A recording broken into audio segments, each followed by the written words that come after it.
Hello everyone, a very good evening to all of you. This is Divya Chandwani, your English educator, and I welcome all my dear students on our amazing channel.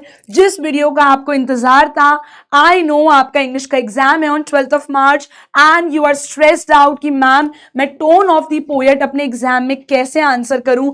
Just watch this video for next 10 minutes and you will be all sorted when it comes to tone of the poet. So without any delay, let's get started with our today's topic, जहां पर एक नहीं बल्कि सारी flamingo की poems मैं आपको complete करवाऊंगी in this video and I will let you know the tone of the poet of all the poems. So let's get started with our first poem, which is My Mother at 66, written by Kamala Das ji.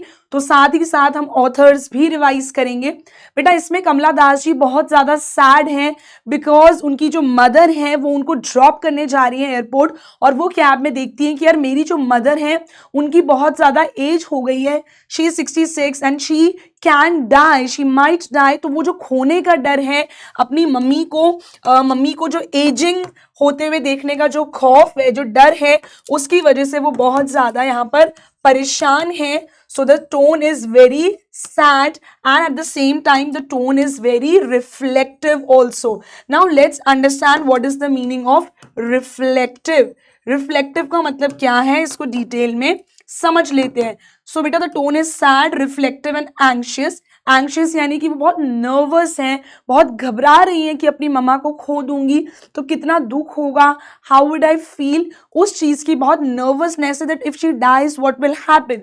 What is the meaning of reflective. Reflective का मतलब है जब जो आपके author हैं जब वो किसी चीज़ को लेकर बहुत ज़्यादा थॉट दे रहे हैं, when they are giving a lot of thought. So जब आपके पोएट थॉटफुल हैं, एट द सेम टाइम हो सकता है इमोशनल भी हो.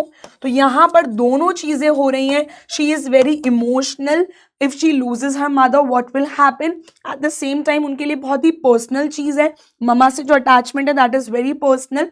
बहुत ज़्यादा थॉट दे रही है उस चीज़ को लेकर कि यार उनकी बहुत एज हो रही है. She is 66. उनको कंपेयर करा गया एक लेट विंटर मून से, उनको कंपेयर किया है कॉर्प्स से. So she is trying to hide all that pain but the tone is sad, reflective and anxious. So we have completed our first poem over here.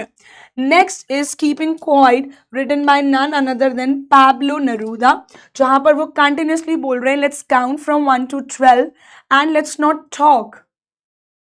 बिल्कुल भी बातचीत मत करो. तो यहाँ पे जो टोन है वो कैसी है, इट इज एब्सोल्युटली काम एंड फिलोसफिकल. तो बेटा टोन काम क्यों है, पूरे टाइम वो बोल रहे हैं do not do any activity, calm रहो, कंपोज रहो, do not talk to each other in any sort of language. तो यहाँ पे जो टोन है वो बहुत ज़्यादा काम कंपोज्ड है क्योंकि वो कंटिन्यूसली हमसे बोल रहे हैं to maintain silence and introspection करो, अपने आप को जानो, समझो कहाँ आप गलत कर रहे हो. Try to identify that. जहाँ आप गलत कर रहे हो उसको सही करने को ही इंट्रोस्पेक्शन बोलते हैं. Try to analyse where you are going wrong. So tone is very calm and compose. At the same time it is philosophical. Philosophical tone क्यों है बेटा, बिकॉज यहाँ पे वो कंटिन्यूसली जो हैं उनकी बहुत अच्छी अंडरस्टैंडिंग है about humans, human life. He is focusing on peace. तो इसीलिए यहाँ पे जो टोन है वो काम एंड कंपोज के साथ साथ फिलोसफिकल भी है. सो कीपिंग क्वाइट में आप ये दो जो वर्ड्स हैं वो यूज कर सकते हैं when it comes to the tone of the poet. Next is your a thing of beauty, written by John Keats. यहाँ पे भी थोड़ी बहुत टोन फिलोसफिकल है बिकॉज जॉन कीट्स जो उनकी बहुत अच्छी अंडरस्टैंडिंग है not only about humans but he admires nature's beauty a lot. And at the same time John Keats को बहुत ही ज़्यादा ऑप्टिमिस्टिक एंड अप्रिशिएटिव माना जाता है. ऑप्टिमिस्टिक इज समबडी जो कि बहुत ज़्यादा पॉजिटिव अप्रोच रखते हैं टूवर्ड्स लाइफ, टूवर्ड्स नेचर. कि नेचर हमें इतनी चीज़ें दे रहा है, इसको लेके लेट्स बी ग्रेटफुल. यहाँ पे जो स्ट्रीम है, पानी का झरना है, जो फ्लावर्स हैं, जो बीज हैं, सबको अप्रिशिएट किया है जॉन कीट्स ने. सो ही इज़ वेरी पॉजिटिव. वो एडमायर करते हैं नेचर की खूबसूरती को और क्या बोलते हैं, nature gives us beautiful things like ever lasting happiness. और हमारी ज़िंदगी से सैडनेस को दूर करते हैं. So he is appreciating little small things that we have in our life which we usually forget to appreciate. यहाँ पे टोन बहुत पॉजिटिव है, जिसके लिए आप ऑप्टिमिस्टिक वर्ड यूज कर सकते हो, अप्रिशिएटिव है, and also philosophical. Next is a roadside stand written by a very famous poet Robert Frost. Robert Frost यहाँ पे कैसे हैं? सिंपैथेटिक हैं. सिंपैथेटिक हैं, क्यों हैं? Let's understand that. किसके प्रति वो सिंपैथी दिखा रहे हैं? सिंपैथेटिक होना यानी कि सिंपैथी दिखाना, ठीक है, सिंपैथी दिखाना, एम्पैथी दिखाना. किसके प्रति सिंपैथी दिखा रहे हैं? टूवर्ड्स दी पुअर पीपल, जिन्होंने अपना रोड साइड स्टैंड लगा रखा है. So he is showing sympathy towards poor people. जिन्होंने क्या करा है? जिन्होंने अपना रोड साइड स्टैंड लगा रखा है. कोई उनके पास नहीं आ रहा है कुछ भी शॉप करने के लिए. nobody is coming there and shopping anything. So he is showing sympathy towards these poor rural people. So the tone is sympathetic. At the same time the tone is very sarcastic also. sarcastic क्यों है बेटा tone? Because ये sarcasm में किससे बात कर रहे हैं? To all the people, those who are travelling from that highway, जो उस रास्ते से गुजर रहे हैं, लेकिन उनमें इतनी शर्म नहीं है कि हमारे पास इतने पैसे हैं, हम लोग यहाँ पर खड़े होकर रास्ता पूछ रहे हैं. We are asking about directions, we are asking about that do you have petrol और gas, but and we are also using their footpath to reverse our vehicles. लेकिन हमें इतनी शर्म नहीं है that we should buy something from these poor people, so at least they will also have little bit of cash for their basic survival, for their day to day needs. तो यहाँ पे tone sarcastic भी है because उन्हें बहुत गुस्सा आ रहा है towards these people, those who are very cruel towards these poor rural people. तो social injustice यानी कि equality नहीं है when it comes to rich and poor. rich और rich होते जा रहे हैं, poor और poor होते जा रहे हैं. So sarcasm वाला tone is towards these rich people who are not buying anything from these poor people. So now let's talk about our last poem, that is Aunt Jennifer's Tigers, written by Edwin Rich, who is a feminist. feminist यानी कि जो feminism में believe करती हैं, a person or a woman, it can be anyone who raises their voice against the inequality happening with women. कि इतने सालों से जो होता हुआ आया है, इतनी shackles में, बेड़ियों में औरतों को बांध के रखा जाता था. shackles का मतलब क्या real chains होता है? No, it can be anything.